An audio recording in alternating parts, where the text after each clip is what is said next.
Two very important things happened yesterday. First, John Boehner did something which no Speaker of the House has ever done before. He turned down the President of the United States' request to speak before a joint session of Congress when it reconvenes on September 7th. And you'd have to be one of the Walking Dead or a member of the Tea Party, although I really don't see much difference between the two groups, not to realize that Boehner turned Obama down for partisan political reasons. Now, you see, the Republican presidential candidates are having a debate that same night, which is so important that they've already rescheduled it twice.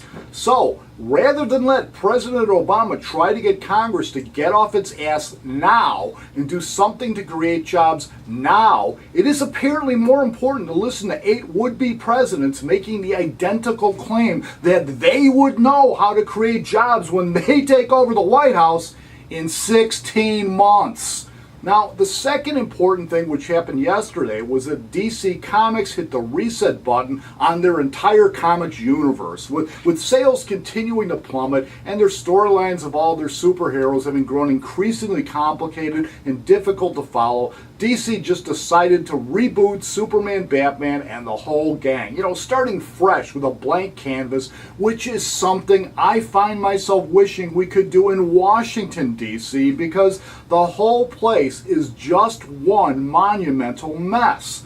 Now, in the DC Comics universe, they accomplished this task by having the Flash travel back in time to a pivotal moment in history where he made a change which set history onto a different course. And wouldn't it be nice if we could get the Flash to do the same thing for Washington by traveling back to the year 2000, where he might talk Al Gore into letting Bill Clinton campaign for him in Arkansas and Tennessee, which probably would have swung those states into Gore's column and allowed him to defeat George W. Bush in the Electoral College as well as in the popular vote. And then who knows, Gore might have listened to the warnings about Al Qaeda flying planes in the buildings. You know, we could have stayed out of Iraq and Afghanistan, and maybe, just maybe, our economy might not have gone over a cliff in 2008.